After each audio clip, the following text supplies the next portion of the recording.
Hello and welcome to 21st Century Vitalism, the podcast where we're asking the question, what does it mean to be fully alive in the 21st century? I'm your host, Brett Kane. I'm a licensed massage therapist, soon-to-be meditation teacher, and soon-to-be yoga instructor. And where we're going today is in the realm of empowerment through holistic health. In order to do this, I have invited my friend Emily Ciosek on, who is the CEO of Root Awakening. It is a coaching situation where she helps people essentially reclaim their power and break bad habits. This episode specifically, we talk a lot about creating the container to do the self-healing journey. And then we talk about building the boundaries that allow you to keep out the people who are not respecting that journey. It's a big part of doing anything is having a space to do it. And in order to have a clearly defined space, you need to have boundaries. So we do spend a lot of time talking about how to build a sustainable practice in this, how to be gentle with yourself, ways to really mitigate kind of snapping back to your old ways. That's kind of what she specializes in, is helping you break the bad habits that you know are keeping you back from a more embodied way of life. And then from that clear container, we go into the importance of community and keeping good company and what that does for really livening your ability to show up for yourself in a consistent manner. So this was a really cool conversation. A lot of it is on interpersonal relationships. And I mean, that is the work that we do, is through our relationships. Because it's really in those situations that, the pedal kind of meets the metal, and all of the work that we've done is either thrown away in favor of reactivity, or it is emboldened by clear consciousness and the ability to respond effectively. So, I think relationships are one of the carnal grounds of our practice. This is really where we're able to just see exactly where we are. It's when we're interacting with each other. So that is today's focus. As always, if you wish to support the show, if you like what we're doing here and want to see more of it with higher quality content, the best thing that you can do at this current iteration is to subscribe either on YouTube or Apple Podcasts or wherever you're listening to.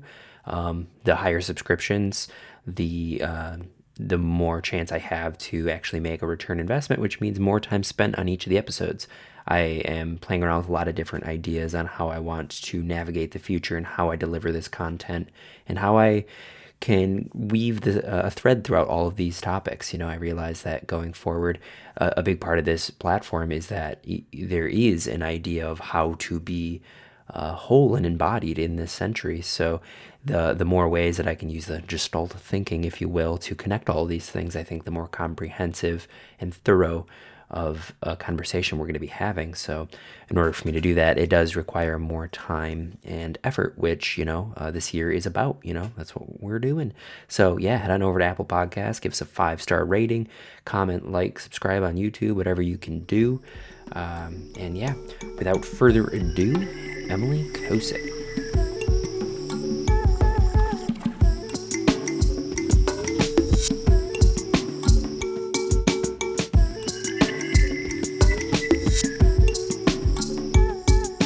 Emily, we are now live. Thank you so much for joining me on 21st Century Vitalism. How are we today?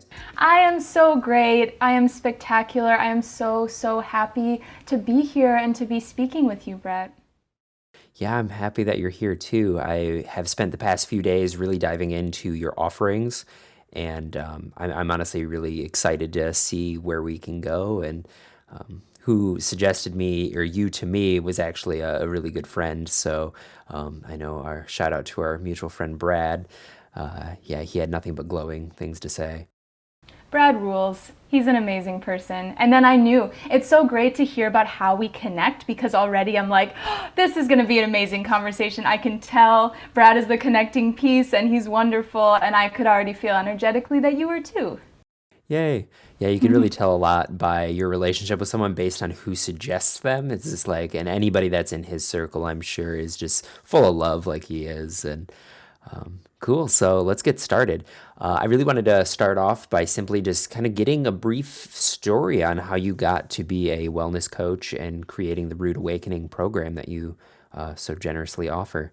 Yeah, I would love to talk about it. So, hi everybody, I am Emily Ciosek. I am the CEO of Root Awakening, and my purpose on this earth, at least in this point in time, is to help folks understand how powerful they are and remember how powerful they are and realize how powerful they are, and really just to help folks break free of the habits that aren't serving them anymore, that are hurting their health, and just encourage people to reconnect with their intuition that everybody has. Okay, so we have things that we can access all of the time that a lot of us are not accessing and are not utilizing, even though it lives within us. Okay, so my job is to help kind of bring that up and bring that to the surface.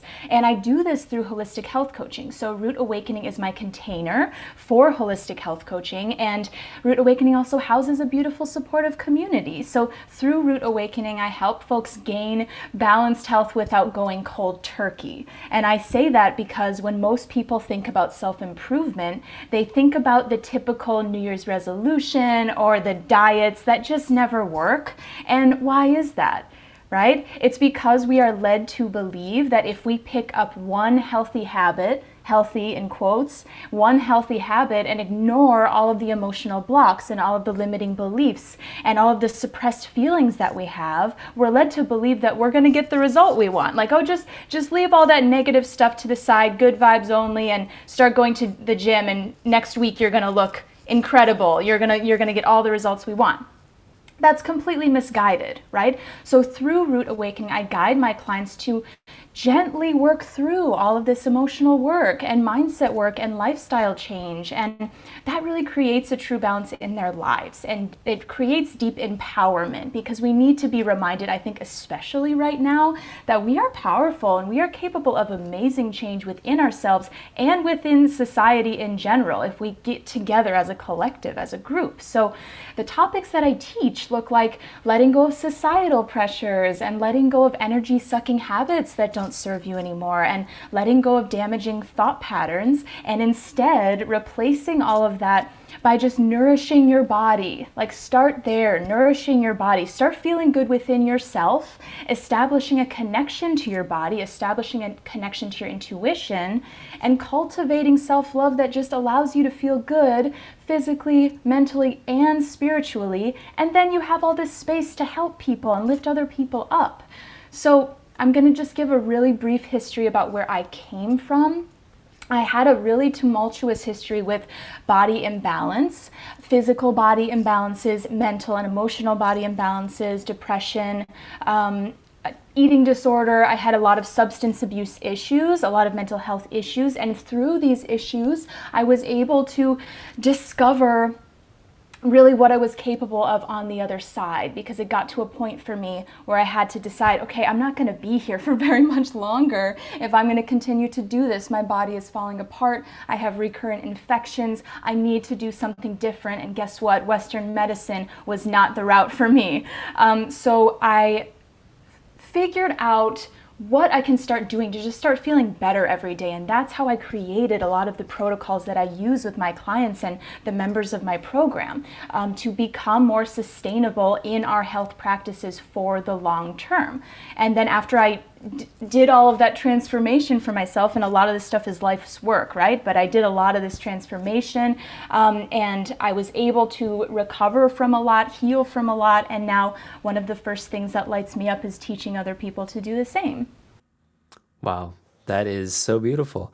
I really like the aspects of not quitting something cold turkey and gentleness, because I think that, like, oftentimes that's what we see with a lot of like fad diets, or like you said, the New Year's resolutions, is like doing the cold turkey thing is kind of like an act of aggression on yourself, because like oftentimes the habits that you're trying to cut out are actually compensation patterns to deal with conditions that actually cause an amount of suffering within the body. So really it's like symptom management, and when you try and handle the management without the underlying conditions, you're actually kind of hurting yourself. And it reminds me of a story. I only took one health class in college, and it was a beautiful teacher, and he was talking about how he helped one of his students who drank two 2 liters of soda every single day. And the way that he actually got him to do it was like, how about you drink 1.5 and then drink some water for that other half? And the guy's like, wait, I can still drink all this soda? And he's like, yeah, yeah, do it. Just make sure that you're drinking water. And like that creates just kind of like a positive feedback loop. And it's kind of on, we have to work through positivity and not through cutting ourselves down and like, pulling away the things. It's like you got to have something to replace that. And I think that that is an incredibly wise way to handle things. And I don't think our society currently, I mean, we're really like kind of focused on that like warrior mentality to like a toxic degree where it's like if you can't handle it, get out of the kitchen or whatever. So I think this is awesome. I'm already hooked, and like hearing you say it, I'm like, oh shoot, okay. So what are some of the tools that you actually like to employ in this? Do you have like some main things?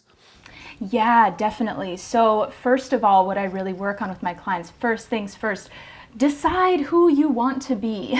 If you want to become healthy, quote unquote, or I want to be healthier, right? That's a really good first thought that we get. And first of all, I also want to just mention that if we want to start to get ourselves in a better place, or if we want to start going to the gym, or if we want to start turning our lives around, that's great. Like, let's just start by celebrating that to begin with, right? So even if before we've tried to do some New Year's resolutions that haven't worked, it's, we're marketed to in a lot of different ways to condition us to believe that that's the way. So there's no shame in having a moment where you try to start a habit and it doesn't quite work, and then you realize later, oh, I just tried to like change myself in 24 hours. Of course that doesn't work. That's okay. Just celebrate yourself for wanting to be in a better place, for wanting to feel better.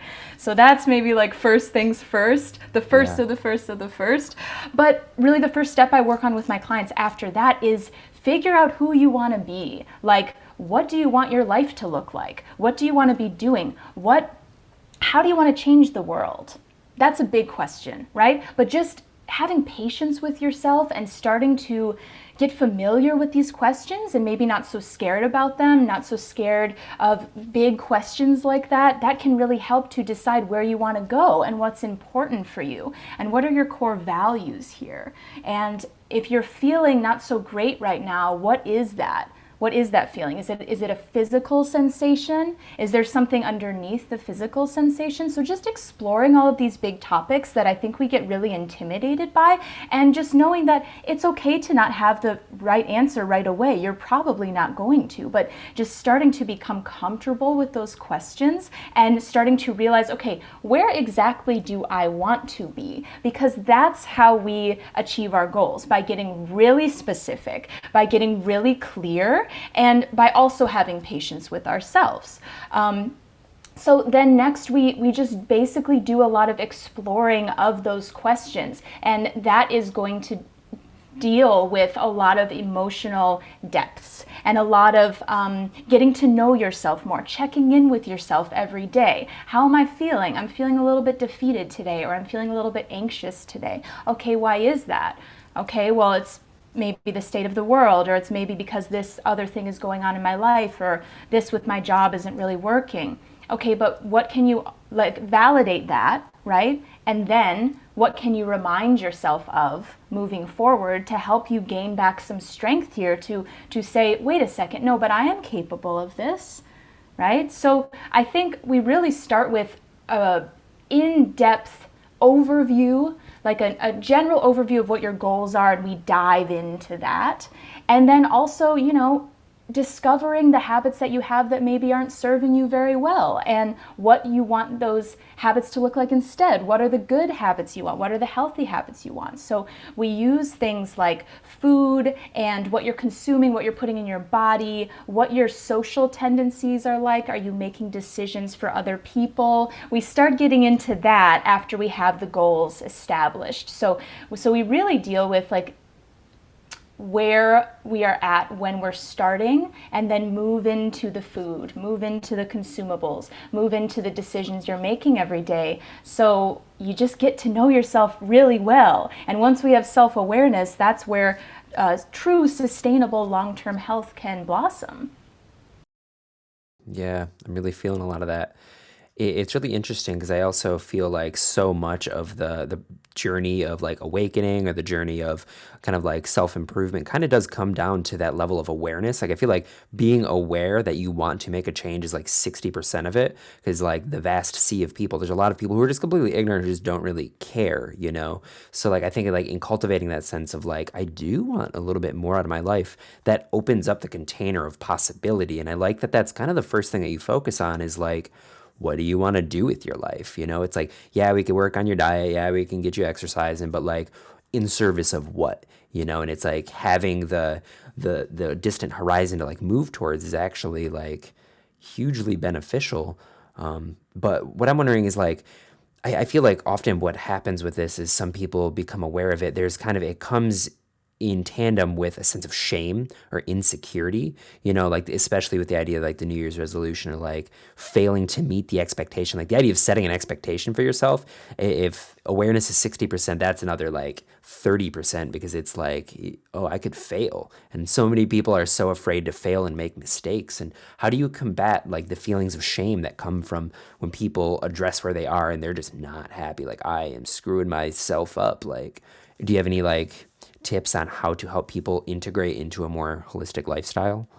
Yeah, and I think the whole idea, like shame and guilt, drives a lot of our society right now, and we're taught to let that drive us. But we don't want that to be what's driving us, right? Like I'm shameful, so then I better hurry up and do this, but then I feel shame and guilt again because I'm not addressing this part. No progress. That's how, when you're feeling stuck, like if any of the listeners are feeling stuck right now, often you're in this frozen position of, I don't know where to go next. And breaking away from that idea of shame and reminding yourself that if I'm feeling shameful, it's not helping anyone, including myself, and I'm not going to go anywhere. I'm not going to move forward. So can I just be a little bit more compassionate towards myself, right? Can I be a little bit more gentle with myself to just explore what I'm feeling? And it's okay if shame is coming up. Let shame come up, let all of those feelings come up and explore them and figure out, okay, I don't want to feel this way, so can I let go of any of that?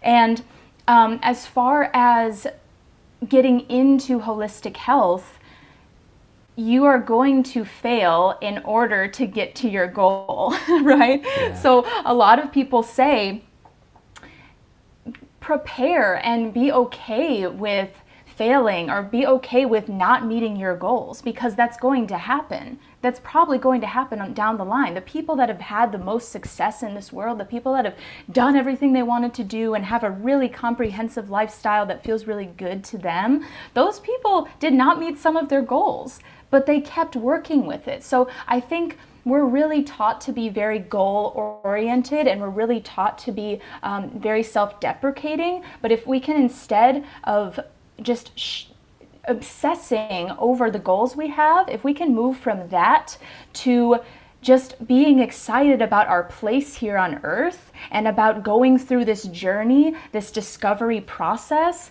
to leave a nice mark here that is filled with compassion and that is filled with community and that is filled with discovering more about ourselves. That's really what this journey is about. It's not about all your specific goals that you meet. It's more about your time here, what you've experienced, what you're really excited about. Do things that excite you.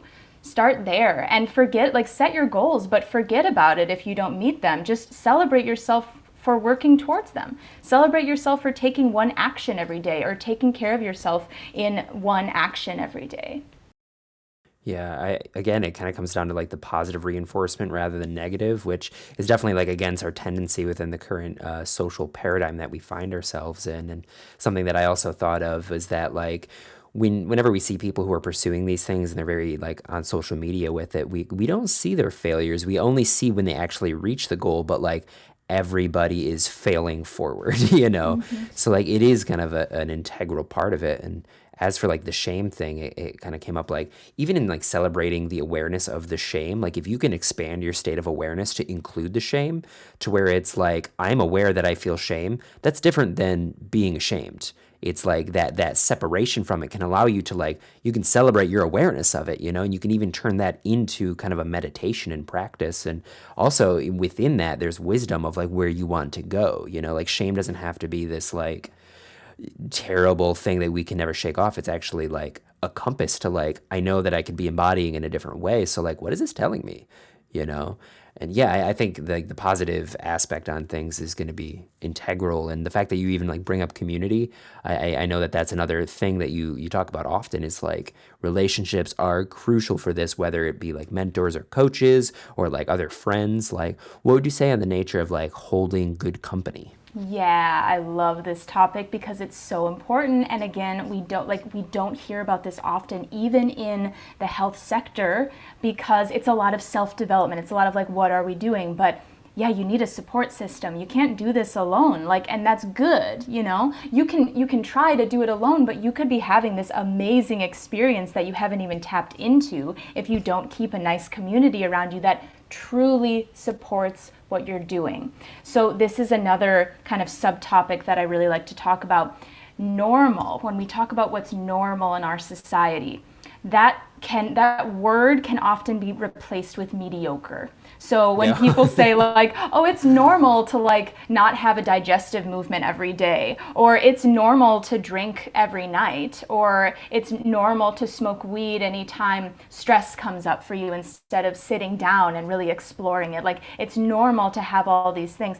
It's not normal. It's just kind of blah, what we've gotten into, the habits that we've gotten into, right? So that's not your only option, okay? And I bring that subtopic up because most people around us are kind of stuck in that matrix a little bit. Totally not anybody's fault. We're just really heavily conditioned to do that. But if you're being called to break these habits, it's really important to recognize that as you start to level up your health and as you start to get into habits that start to feel really good for you, and as you start to wake up every day with a lot of energy, realize that, quote unquote, most people around you are probably not going to be feeling that way and may not understand when you say like, wow, I feel like I'm really getting into some good spiritual depths and I just feel good. Like every day I feel like whether there's stressful things happening or not, I feel like there's just an underlying current of joy within me. A lot of people won't really know what to do with that,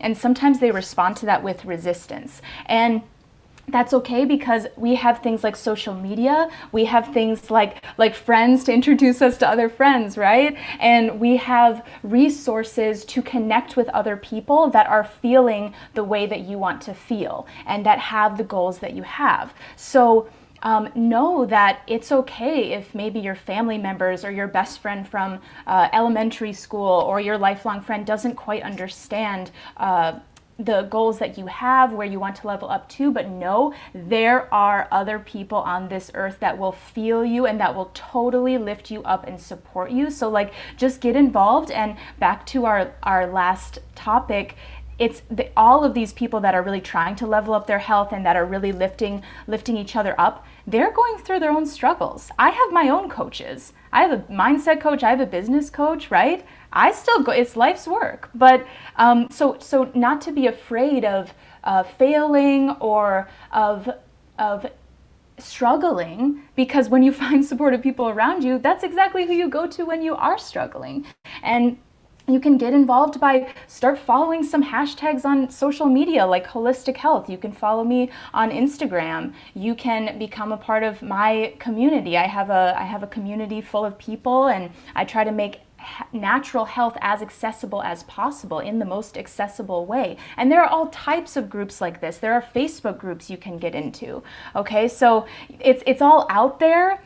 We just don't see it all the time in our physical realm. But it's so important, because to go to someone when you're not feeling so well and to have them say, but you're incredible, right? Like, feel the way you feel, that's okay, but hey, you're really special and you're working towards all of these amazing points in your life, and you've already experienced so much amazing achievements, and I'm so proud of you. There are people on this earth that will say that to you every day.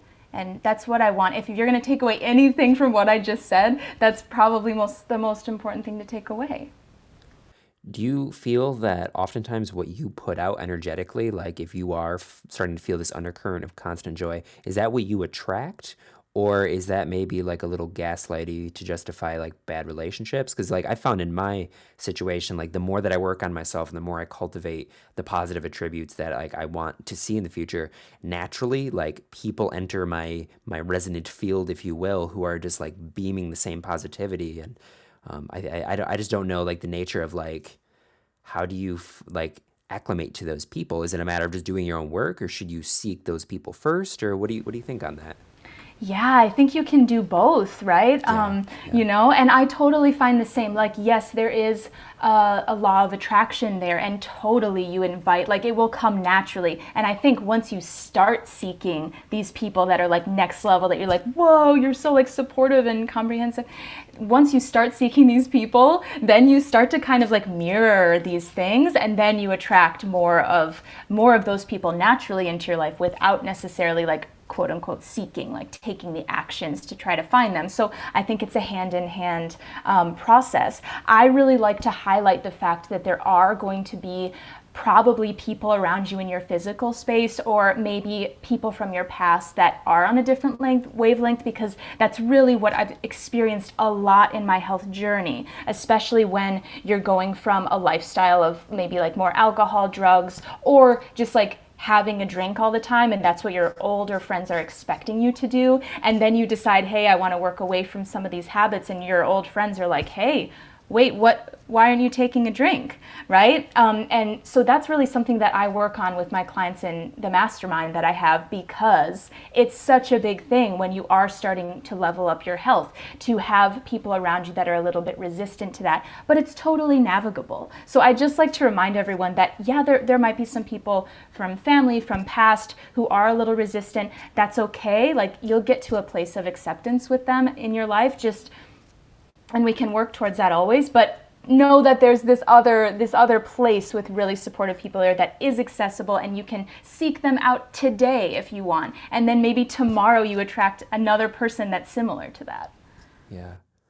Yeah, it's really interesting in the dynamic of like when you start going through these changes, there is definitely people, and I've noticed this within my own sphere, who I think like the light that you start to shine kind of shines on their insecurities, even if it's not something you're doing, they project that onto you, and then they see all the ways they don't show up for themselves, and rather than like step with you into the slipstream of like positive momentum, they oftentimes will double back down to where they are and then judge you and blame you and try and pull you back down. And it's not like a purposeful thing. I think it's really subconscious, but like it definitely happens. And how would you say, like, what's a healthy way to manage these relationships? Say you have a father or a childhood best friend who, is used to you being in a certain way. And like these are relationships you don't really want to like sacrifice, because like it is a long karmically entrenched thing, and it's like, but you have to take care of yourself. And like, how do you compassionately do your work and still maintain that relationship? Is there a way, or like is that boundary, do you have to just cut ties and you know There's totally a way. There are like so many ways, and it fires me up to talk about it because I figured this out, kind of like built it from scratch, ways of dealing with this, because you don't hear about it almost ever. And I'm always in the wellness sector looking up what's up on social media. Either it's, yeah, there are people, but just like that don't understand, but just let them be, or cut them out of your life. If you have to cut them out of your life, then cut them out of your life. When is it ever that easy, especially with the family member? Never, never. So ways of talking with your loved ones, ways of showing them what's important to you and asking for their acceptance and asking for their understanding. Oh my gosh, there's so many ways to do this. I give my clients really specific, even quotes to say, or to customize themselves to say to their loved ones, because it can be that complicated and also stressful and nerve-wracking. Like talking to your parents like that's just by nature, that's like, whoa, I'm gonna tell my parents what's up. That's something difficult for me, right? And really what it is, that middle space between like just passively like letting your family and friends say whatever and cutting people out, that middle place is boundaries. That's where boundaries are born. Whoa. So, right? It's so transformative. And setting those is really special. So something that, if I want to get a little bit more specific here, something that I tell my clients to make sure to really utilize is telling your loved one what is important to you. So in many cases it will be, I really want us to enjoy the time we have together. I really want us to appreciate our company together. I really want us to still have a good time and stay connected. But this and this and this is really important to me right now. I really value it, and I'm really proud of myself for pursuing this right now. And thank you for understanding me. That is a really nice setup when you want to bring up these difficult topics that you're working on that maybe a loved one is being resistant to. I really like the approach of it's not corrective. It has kind of an element of it that is inherently, but like you're not saying it in a way it's like you need to do this or else we're done. It's like I really like it invites them into the process, and even if they don't understand, I think that invitation, is actually like that's the healthiest way to do it and create like a long-term situation. So what do you do in the situation where they agree, but then you can still feel like the energetic disposition of kind of like it's making them upset with themselves? Like, is that something like how do you compassionately show up and be honest and authentic with yourself while also like, oh, like that's causing harm. It's not my fault that it's causing harm, but it like they are being harmed by themselves through the reflection of me. Like how would you walk that tight rope, Yeah.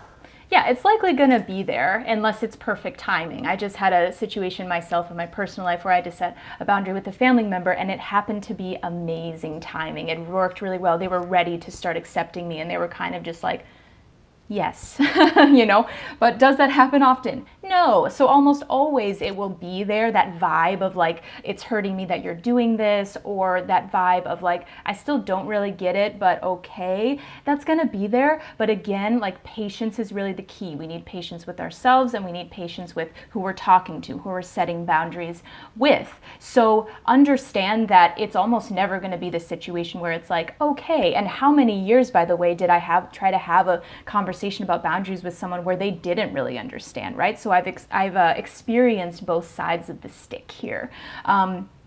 But yeah, to be in a conversation with someone where you're still kind of getting that vibe, let that be, because you know that you're doing the right thing for yourself. And are you going to dictate your actions based on how someone else is judging you or based on what someone else wants for you? No, it doesn't help you. It doesn't help them in the long run. It doesn't really keep anybody happy when you think about it. So that's another big element to like the healing I do with my client. And I think a big element of most people's health journey is to separate from doing things that you think other people want and not doing things that you know are right for you. Because when we do things that are right for us, and when we do things that we know makes us feel good, when you can just feel deeply, like when I say feel good, I don't mean like when you have a couple drinks in you and you're feeling giddy. I mean like feel good, like deep. You can just like feel it in your soul that it's right for you, or at least right at this moment, and you need to experience that. If you roll with that feeling, that is going to make you flourish and then give you space to help other people and to continue to work on your relationships, all that. If we follow what we think other people want us to do, that's not going to be genuine. We're going to hold some sort of kind of deep-seated bitterness towards them possibly. They're not going to totally feel that energy, that it's genuine, or they're just never going to be satisfied. So it really doesn't help us to behave in a way that we think will please others. We need to just behave in a way that feels right for us.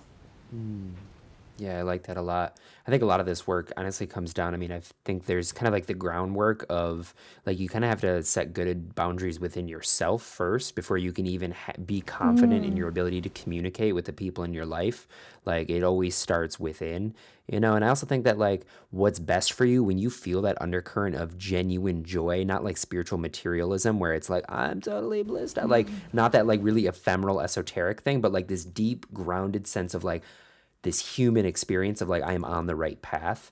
I think like based on like the laws of interdependence, like that is what's best for everybody. And even if somebody is starting to get like a little activated by that, I think that like, I mean, who's to say that that's not a part of their journey, you know? And like, oftentimes we go through most of our lives without seeing anybody who's activated, you know? Like I talk to some of my older family members and they have no idea about the worlds of that people are living in. And it's like, maybe you are that introduction. And at first, even if it's like 5 years, they might not get it. But over time, if you're true, if you're being authentic, that will radically transform. It's like corrosive to the neuroses that we've kind of got, you know?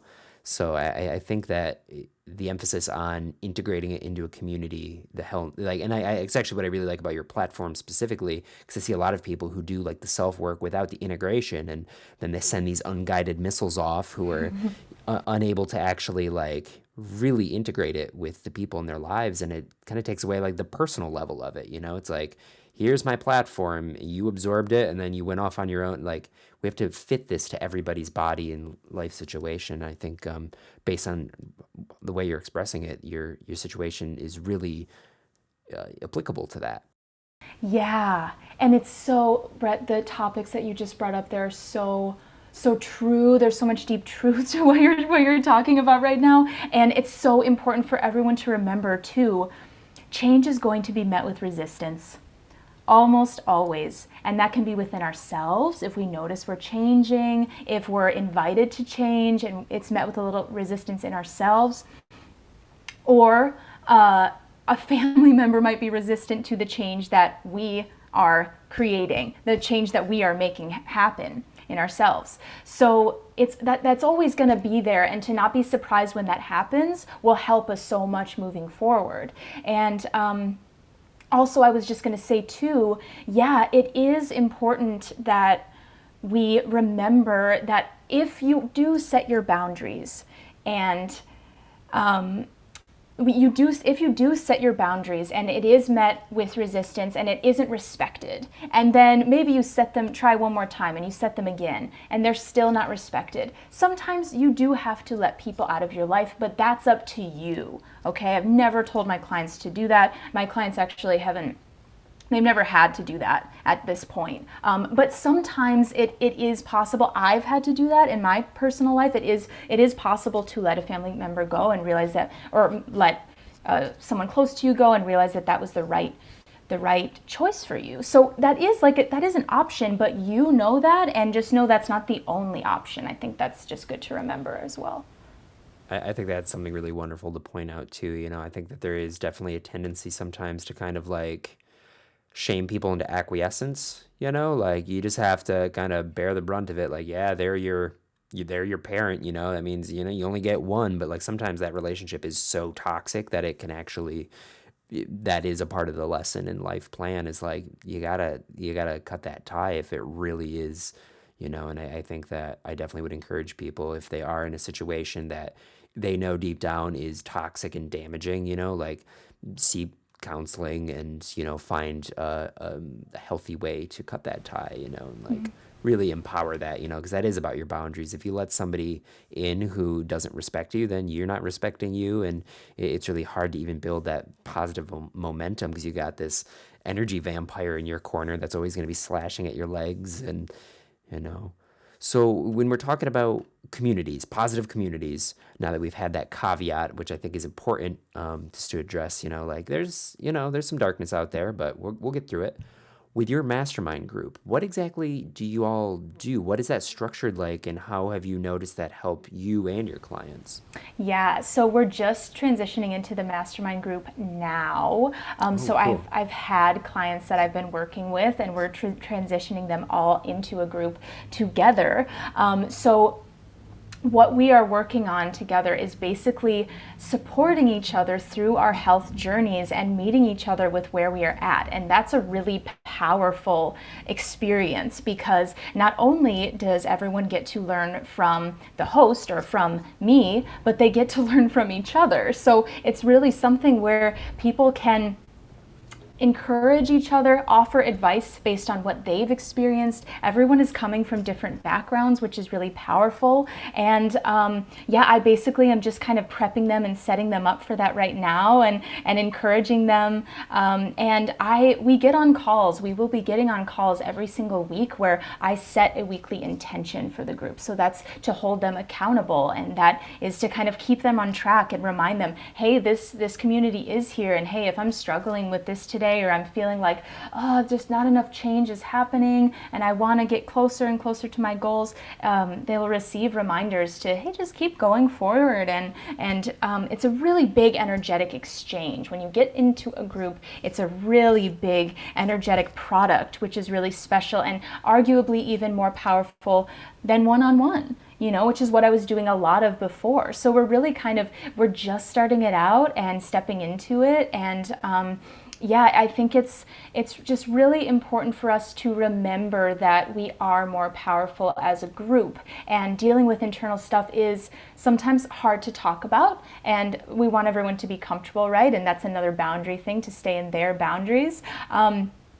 But it's also important, like sharing your story and being vulnerable. That's so healing in itself. Like me being able to talk about how I was addicted to a bunch of substances and all of the difficult stuff I went through, cigarettes, all of that, me being able to broadcast that out on your podcast and on my podcast, that also heals me as well. And doing that in similar situations, in a group situation, that can heal. Like there's so much healing in that, because to hear yourself say something out loud, or to realize that you're typing something to an entire group on a communication platform, which is something that we'll have in the mastermind, is already so healing, because it helps your brain, your subconscious and your conscious mind understand you a little bit more.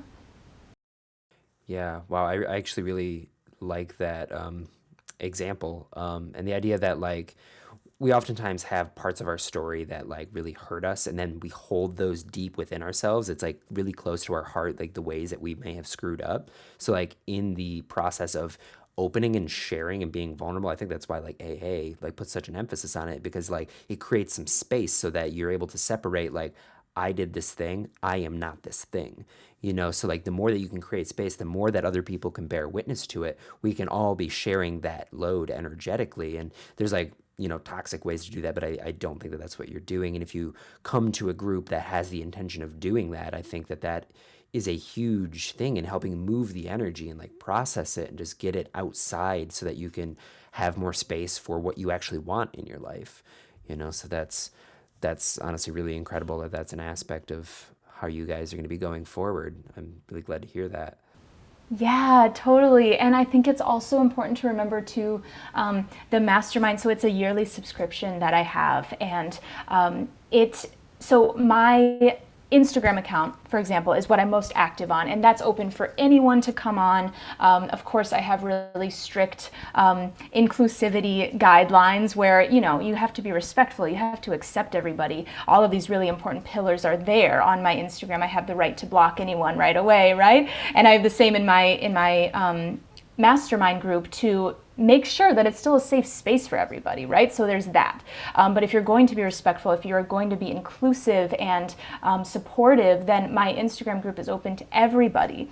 The mastermind might not be the right time for everyone to join the mastermind. So I talk with everyone before they join, okay? It's not like anyone that clicks a couple buttons can join, because it's not the right time for some people. It's not the right mix of moments for the right people. And I think through that, we cultivate an energy where everyone is at this similar space, right? So Wow. Everyone isn't at the same place in their health journey, but they have this readiness, this vibe to start in the mastermind, and they have this energy to move forward. And I think that's important, just as far as like when you are sharing something that's really personal to you, it's important that I know who is in the group, and that I really have faith in them to be supportive, to have space to reach out to others, because maybe someone wants to join the mastermind but they really don't have space to be in that group setting yet, right? So that's also really important, to be to be really confident about the fact that these people in the group will support you, and they do have space for you, and everyone is kind of on that level of of respect, and on that level of support, and on that level of readiness for a situation like that.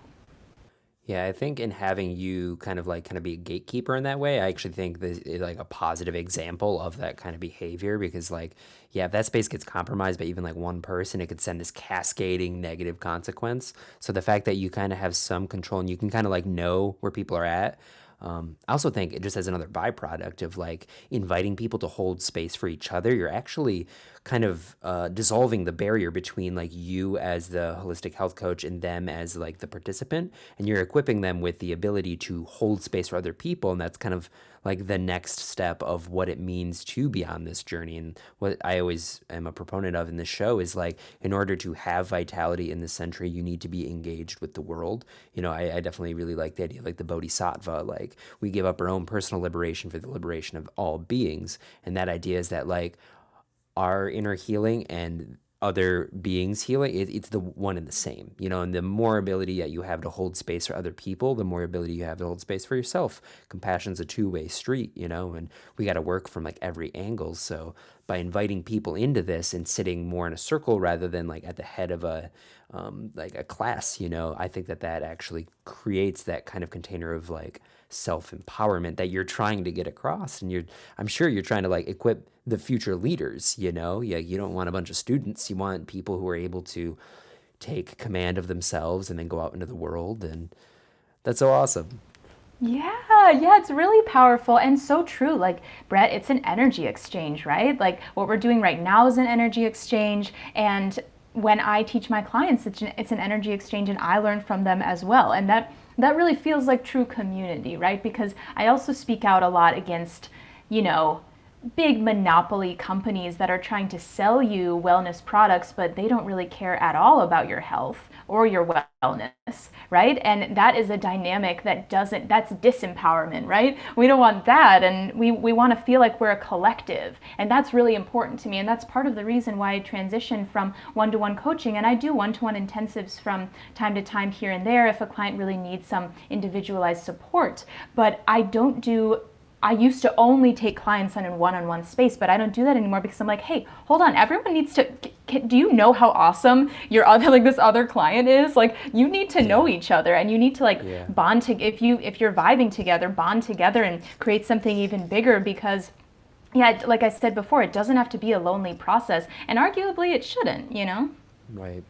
Yeah, I think if it's to be sustainable, then it is going to be a communal process, and that work might start on a solo basis. But yeah, I like the idea, and I'm sure it's all consensual, but the idea of intermingling your clients. I'm a massage therapist. I can't really do that just because it's kind of a different thing. Yeah. But when you're working with empowerment and lifestyle change, I think that extra added community could actually be what takes it beyond just you. I think that there's a level of giving it all away that you're practicing right now that I think is going to be really beneficial, and honestly create more opportunity for the people who need to plug into your system to find you, because you're sending all these guided missiles out into the world, and missiles that's a heavy term, but you know what I mean. Yeah. You have people who are leaving your program with a deeper sense of empowerment, and people feel that, we were talking about, your vibe, it's almost caustic to neuroses, so if you're empowering all these people to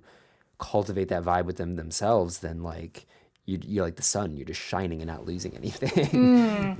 Yeah, and it's really communicative. When you start to get that vibe of oh my gosh, I am so powerful, and man, I can do this, or oh, I can experience that. I can actually not want to press snooze in the morning when my alarm goes off. That's possible for me, and I did the emotional work to get there too, right? Not just eating the right food, but also or eating food that serves you better, but also doing the emotional work to feel to figure out why you feel off in the morning or kind of bummed in the morning. When you start to cultivate all of those feelings and you start to really embody that passes on to family members. Like we were saying, it kind of ties in with your boundaries. That can pass on to the family members that you're trying to create boundaries with. That can pass on to your kids. That can pass on to the people around you. And guess what? It happens. My clients are I had no idea that my partner was also going to pick up some of this stuff. Like, I didn't think that the impact was going to be like that. I thought the impact was just going to be like all me, and that's okay if it's all you. But I'm telling you, like, if you stick with this stuff, it's going to start rubbing off on the other people that you're around. And that goes both ways. So again, that's why it's important to remember, like, also make sure you have people around you that are totally into your stuff, that are totally supportive, because like other experts in the field would say, like, you start to say the words that the people around you are saying. You start to kind of feel the things that other people are feeling around you, and that can go in a good way or a bad way. But if you have that bright light, if you're like the sun, like you're saying, you're going to give off all of that great energy, and other people are going to start picking that up. And then when you need some more energy feeding yourself, you can go to that really nice community that you have. So this might be kind of an obvious question, but do you think that the fact that you are where you are as a holistic coach, starting this program and this group, do you think that that's just a reflection of the work that you've done? Like, this is the natural evolution of your own self-work? What a question. Yeah, I think so. Because honestly, Brett, it was a pretty big decision. That's why I'm like, oh, I have my mastermind. And also, we haven't quite started yet, because I started cultivating this group, and it was going to be a different kind of group. It was going to be a lot more quote unquote exclusive, not to make it exclusive, but like the price point was going to be way higher because it was very, very, very high touch. So it would be like a small group coaching kind of. And I started to realize, wait a second, like obviously you get amazing results that way. I've never had a client get like terrible results, right? Always getting great results.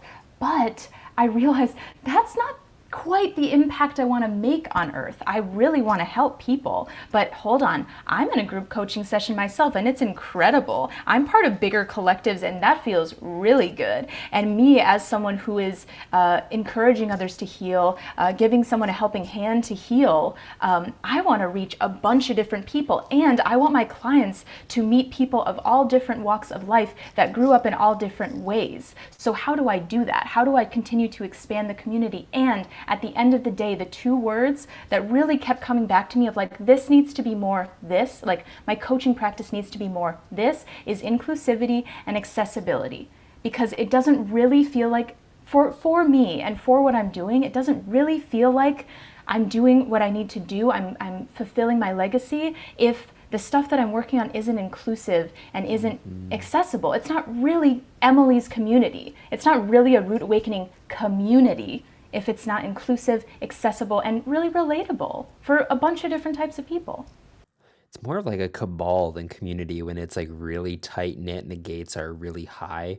And I think accessibility is a word that's came up on this podcast like so often. I'm really glad that my guests keep bringing it up, because so much of the modern holistic health world is based on like not being accessible. You know, there's usually really high price points, and to me, like, for something to be radical, like we need radical change. We all say that, you know, but like being radical is being accessible. You know, that's why I don't think Burning Man is the most like radical thing you can do. It's cool, but like, yeah, you spent a lot of money to be there, you know? So like to have that emphasis, I think, is what we need in going forward. So how are you specifically, you said with like the price point being lower for accessibility, but in terms of inclusivity, this is something else that I think after 2020 we're definitely going to be hearing a lot more of in a rightful way. You know, what are you doing to make this program inclusive of people who don't typically fit the mold of holistic health practitioners?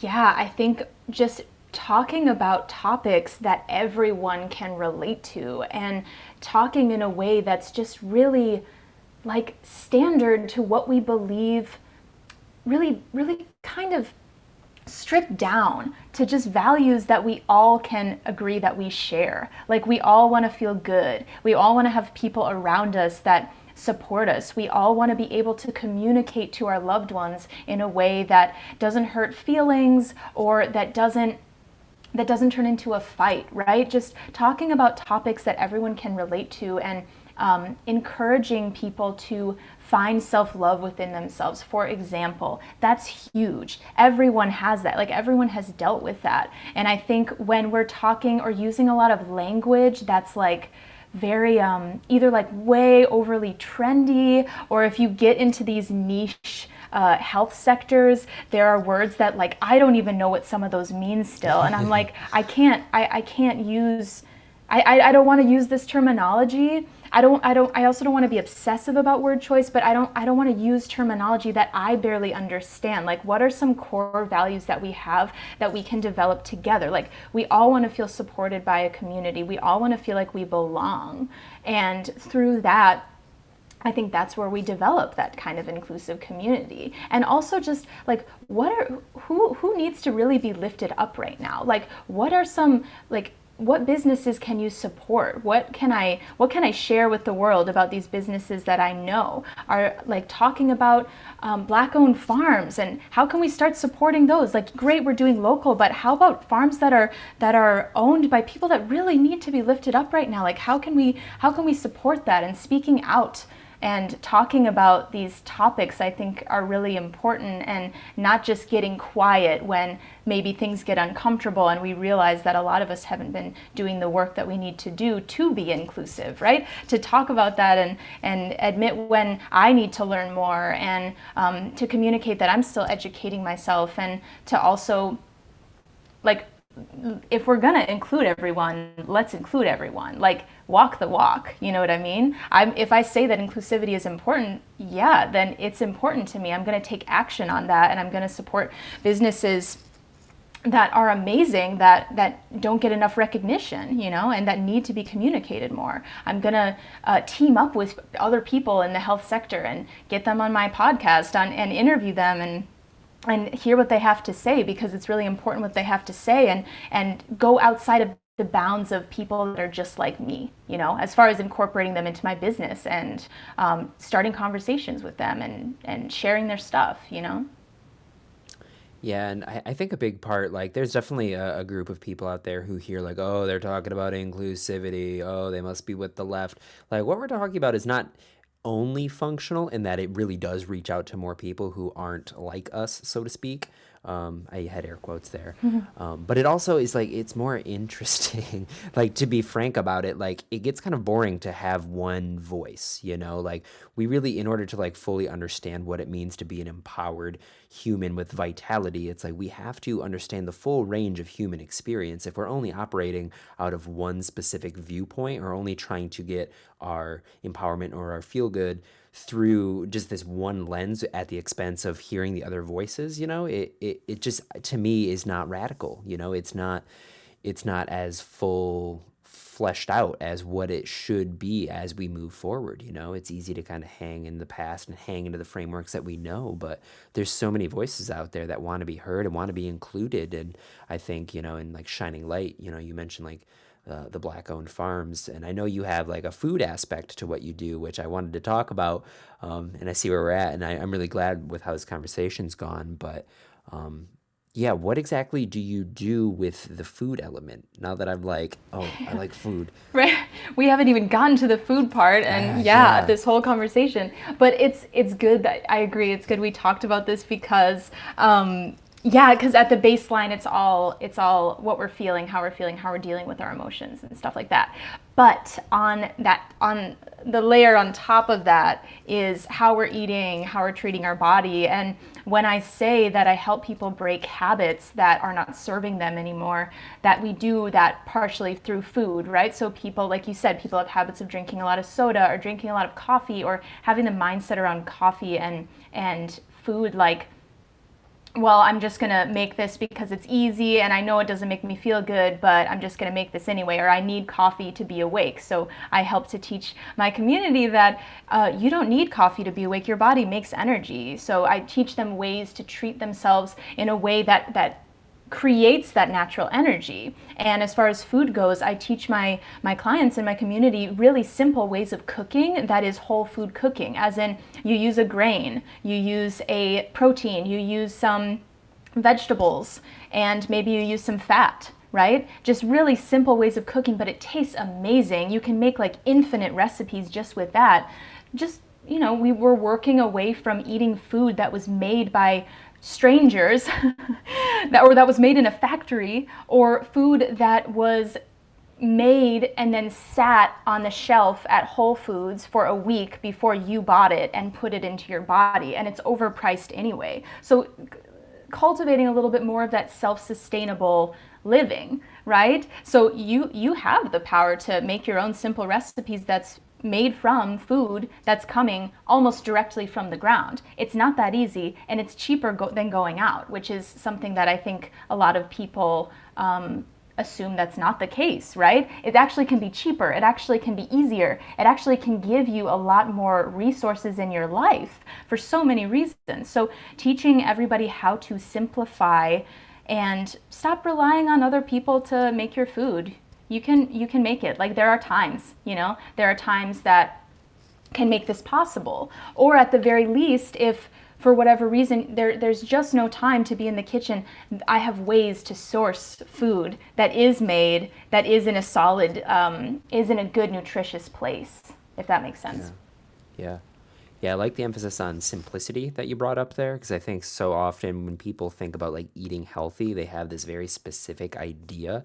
And I mean, it's kind of like this mystical abstraction, like we're just gonna like eat salads and like drink smoothies all the time. Like, I mean, yeah, those are great things, but even just the fact that you just kind of like simplified it down to like grain, protein, veggie, fat, like I think that kind of like modular understanding of it, and like frankly, like it isn't that difficult, but there is like the time element, which have you ever had to like, did you ever have a client who had kids and worked, and like what would you say to someone who doesn't have the time or maybe not even the access to quality food? That's kind of where I was thinking of like the black owned farms, is like a lot of people don't have access to farmers or direct. So like, what would you say to the folks who are in I think they're called food deserts? There might be a term under that that's not as severe. Yeah. So, okay, the time aspect. It is complicated. There's a couple facets here that we can talk about with the time. So, first of all, there are ways to bulk cook your food where all you need is like a couple hour period once a week to create a lot of the meals. Okay. And yeah, there are always going to be stressors in our lives. And for some people, that's a lot. They have a big family. They're like, how do I even get to this? And that's, if you get to that point where it's really that much where, hey, I have a really special situation where I cannot get into the kitchen, there are ways of sourcing food that you can utilize that I share with my clients, ways of researching this. But as far as, if you feel like you don't have enough time, but you haven't quite tried it yet, just try it, because there are ways of bulk cooking. So for example, you can have one day where you make a whole bunch of like brown rice or something, or a whole bunch of one style of grain, and then you make like 2 big trays of like sweet potatoes, like roasted sweet potatoes and roasted root vegetables that you like, let's say, and then you make some like chicken ahead of time, and you just have that for like half the week at least, right? You can make these really bulk sources of food. And I think a lot of people forget about that, and they think that it's going to be in the kitchen every single night. It's not always like that, and it doesn't have to be like that. And even if you can switch out half of the meals, or like 1 or 2 meals a week when you're eating out, if you can switch out 1 or 2 of those with a meal that you can make yourself, that's already amazing. Like, that's wonderful. That's something to celebrate. Go for that. So there's that aspect of it. If you think you don't have time but you haven't tried it yet, just try it. If you're still having a difficult time, reach out to me. Send me a DM on Instagram, and I will help to guide you through your specific situation. So then the other side of that too is like, yeah, the food desert. If you don't have anything around you, if you don't have vegetables around you, there are some options to get some stuff shipped, right? You can get produce boxes shipped. There are almost always farms accessible. So I lived in New York City, where there actually are some food deserts in like certain areas of New York City, and there are still farms around that like will ship you a box, and they'll give you a bulk discount of like some potatoes or something. Like, potatoes are amazing. Like, you can there's so many different recipes that you can use with potatoes. You can get a box of those shipped, and they're pretty affordable. And the farmers are also like, they're not the huge corporations, right? Like, they'll talk to you, they'll work something out with you. Just like start start bringing up these conversations and start building a relationship with these farmers, because there are farms like that will work to get food to you, and there are a lot of programs that will work to do that. So I think, again, it's one of those situations where if you haven't looked yet about any of these options, and if you don't have vegetables, because as long as you've got some vegetables, as long as you've got some kind of meat at the grocery store, you can roll with that a little bit. You can even use sweet potatoes as your carbs, for example. Like, I could go on and on about this, but if you don't have that in your grocery stores, and you haven't looked up to see if there are any options for like farmers to talk to see if they can ship you a box of something, definitely take a look. Because I was so, I've been in all different corners of the country, and it seemed like there was nothing around me that I could find that was local. I did some research. It can be found, and it can be worked out. So again, if anyone is living in a food desert, or just in an area where they don't have a lot of these resources, like, hey, Emily, what are you talking about? I don't have that around me. I don't have farms around me. Again, message me. I will help to work something out for you. That's a really generous offer. Wow. Yeah, and I also think there's the element of, like, when you get to know the farmer or the people who are growing your food, you deepen your relationship and appreciation of that food, because you know the hands that pulled it from the earth. Oftentimes when we buy a lot of food from the store, it's like it's been packaged, it's gone through 10 plus hands, you don't know how it was grown. There's no connection to the earth, which is another aspect of what I would consider like the way forward, in the 21st century, is like generating a sense of communion with the earth and with our external environment. And I think like food is the bridge from the external environment into our bodies. Same with our air and water. But like food is one of the most immediate, probably the easiest one of those things to really start on. And the more that you invest into like ethical sourcing, I think that, that alone will give you a sense of empowerment and vitality, that just not doing that, so like not only are you improving the nutrition, because homegrown food is actually more nutritious, based on all the oh my god, it starts with an M, comes from the soil. It's right on the tip of my tongue. Starts with an N? M. Oh. Nutrients. And anyway, there's something from the soil, like well-tended soil, that actually we're not getting enough of in like grocery store bought food. So like in that, in supporting local, like you're helping yourself like spiritually, nutritionally, socially even, getting to know other people who are outside of your circle, So the fact that you're willing to help people do that, I think is going to be a huge benefit to a lot of people. And it, again, demystifies so much of the process and keeps your trade, down into a limited. You're not buying things from California anymore. You're buying things from your neighbor, So all of these things kind of create a sense of empowerment that I think kind of integrate really well with every other aspect that you're offering, Yes, and I want to just add something in. Yes, totally. Like what you were saying, Brett, local food, it's just like health coaching or something like that, or diving into our health. There's a big misconception that it's only for rich people, and it's only for people that have like a certain amount of resources. And yeah, like that's how things have like played out, because there aren't enough support for everybody. There's a lot of support for a certain amount of people with a certain income, and then like not so much support for everybody else, but sourcing local food can be accessible and can be even cheaper sometimes than the grocery store. So that's like a really important, I think, piece of information. And even there is a place that just opened yesterday called Southeast Market. It's in Grand Rapids, Michigan. And someone who's like listening to this in the future, I don't know how everything's going to develop, but I really feel like it's important for me to just mention this here, this recommendation. Southeast Market has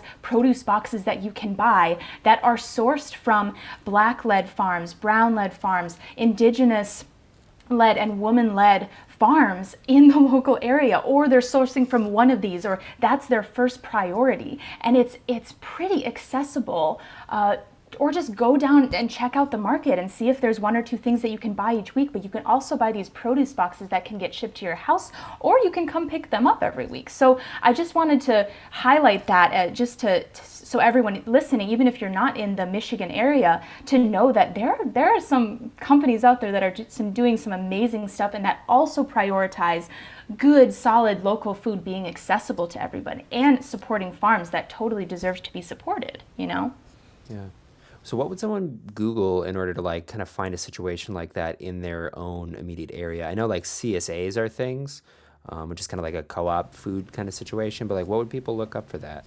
Yeah, co-ops are a great one, and they also do produce boxes. And produce boxes, for anyone listening who's like, what's a produce box? It's a more accessible, cheaper way to buy local produce, because it's kind of like you get what you get, but you get all of this amazing local produce. So co-ops are good. You can go to realmilk.com. So this will bring you to a lot of dairy, a lot of meat, but also you can find local farms in your area. So if you go to realmilk.com, you type in your zip code, and it will show you the local farms in your area that are selling milk or like good meat or dairy. But even if you're not eating those things, oftentimes those farms are also growing other stuff, so you can access those.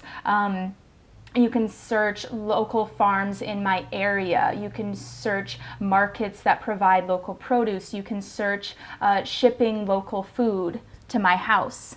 You know, any of these thoughts that get popped up in your head, or when you like any thoughts that come to mind about these topics, if you Google it, like I've always had success with this from somewhere, right? Yeah. Yeah, and I actually really like the idea of produce boxes, because it's oftentimes they send you, like you said, like whatever's in there is in there, and it's usually like what's in season. But what this could do is also expand your cooking repertoire. You know, like you get some like rutabaga, and it's like, I don't even know what I'm doing with this. But that actually is like kind of a fun experiment. And then you get to like try out new foods. Not only are you helping them, but like you get this really attractive box of produce that like it's like a Christmas in, you know, April. It's amazing. Yeah, totally. Yeah, you learn more about stuff. I'm still learning about vegetables. I'm still learning about certain vegetables. I'm like, wow, I've really never tried that before. Like, let me just Google it and see what's up. And yeah, just anyone listening who does get a root vegetable in the future, just roast it at 350 until it's soft, you know? That's all you need. And that's a Yeah, really it's good baseline. go-to. Yeah. Cool. Well, I think that's probably where we're at for time. So before we part ways, is there anything that you'd like to share in terms of like contact info, what you have planned for the future, anything you want to just rep? Yeah, so the Root Awakening Mastermind, like I said, is going to officially be up and running next month. I am already cultivating our members, so I am reaching out to them, and we're talking already. So if you would like to be a part of the Root Awakening Mastermind, or if you're curious about it, or if you have any questions about it, reach out to me on Instagram at emilys.rootawakening, and root is spelled ROOT, and that's really the best place to go under, you know, any circumstances. If you have questions, if you were doing some of this research and you're like, hey, there's still no farms in my area, or hey, this still doesn't seem accessible to me, and you have questions about that, reach out to me on Instagram at emilys.rootawakening. You also have a cool podcast I too. also have a podcast. Oh my gosh, Yeah. yes, I just started that, and we are on episode 5. So you can go to bit.ly/rootawakening, but we're basically on all of the major podcast platforms. It is called Root Awakening, a health podcast. Yeah, that's a good name too. And I like you do a lot of solo casts, which are something I'm going to be getting into, but like definitely a lot of respect for that. That's definitely a skill to be able to hold down like a 40-minute window. So I see that. I'm like, dang, okay, I see you over there. So Yeah. awesome. If you can't tell, I can talk for a long time, love it. about this stuff. That's good. Yeah. Awesome. Well, Emily, thank you so much. This has been an absolute pleasure. Your dream. You have yourself a great day. Thank you so much, Brett. All right, and that was the episode. Thank you so much from the bottom of my heart for listening all the way through till the end. I make this show for you, so your support does not go unnoticed. Yeah, that was Emily. She is an absolute delight to have a conversation with. I'm really glad I got to connect with her and hear what her platform is about. I think she's going to be doing some amazing work in the future. That mastermind group sounds honestly like something that even I would enjoy getting involved with. So feel free to check her out. I definitely encourage it, even for just one consultation, just to kind of get an assessment. Emily's Root Awakening is her program and her organization. She's got a podcast by the same name, Emily's Root Awakening, a health podcast. It's on Apple Podcasts and all the other streaming services. Yeah, I am just left beaming after that. So we will see you here at the same time and place next week, Wednesday at 11 a.m. We are going to be talking with one of my absolute favorite human beings I've ever had the chance to meet. I owe him a lot in my life, and I'm so excited to share his mind and heart with all of you. So yeah, be well, treat each other nicely, and we will see you soon.